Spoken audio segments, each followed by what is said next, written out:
ഈ നമ്മളെ പൊരേന്റെ ഉള്ളിൽ കയറി എന്തിനാണ്? പാമ്പിനെ പിടിക്കാന്. ഈ ആര് പാമ്പ് പിടുത്തക്കാരന്? വെറുതെ പറയാണെന്ന്. അവിടെ ഒരു പാമ്പ് ഇല്ലായിരുന്നു.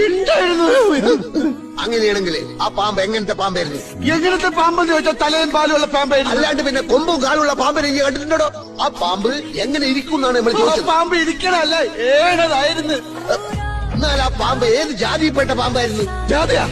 നെറ്റിമൊരു കുറിയുണ്ടായിരുന്നു. അപ്പൊ അയ്യകാരാവും. ബെസയുള്ള പാമ്പായിരുന്ന ബെസ ഇല്ലാത്ത പാമ്പായിരുന്നു? കടിച്ചാലല്ലേ അറിയൂ. ഈ അല്ലടോ പറഞ്ഞത് രാജവെമ്പാലയാണ്, ഇത്ര നീളമുണ്ട്, ഇത്ര വണ്ണുണ്ട്. നീളത്തിലും വണ്ണത്തിലും എന്ത് കാര്യം ആചാര്യ? കൊത്തിയ മയ്യത്താവൂലേ? പക്കെങ്കിലും നമ്മള് പാമ്പിനെ കണ്ടിട്ടില്ലല്ലോ. കണ്ടിട്ടില്ലേ? കാഴ്ചകളായി പോയി നോക്കി. നമ്മളെ പുരയിൽ നമ്മൾ പാമ്പിനെ കണ്ടിട്ടില്ല എന്നാ പറഞ്ഞു. പോയി കാണും. അങ്ങനെ തോന്നുമ്പോ വരാനും പോവാനും നമ്മളെ പുരയെ മറുമ്പോ പാമ്പിന് വലിച്ചു കൊടുക്കണ. പാമ്പിന്റെ ഇഷ്ടല്ലേ? നമ്മളെ പുരയിൽ പാമ്പ് കേറിയിട്ടില്ല. അറിയാം. നമ്മള് കണ്ടിട്ടില്ല. കാണാത്തത് ഉണ്ട് എന്ന് നമ്മൾ വിശ്വസിക്കൂല. ദുബായ് കണ്ടിട്ടുണ്ടോ? ഇല്ല. അപ്പൊ ദുബായ് ഇല്ലേ? എന്താണ് വിളിക്കുന്നത്? നമ്മളിവിടെ തുണിയിലാണ്ടിക്കണ.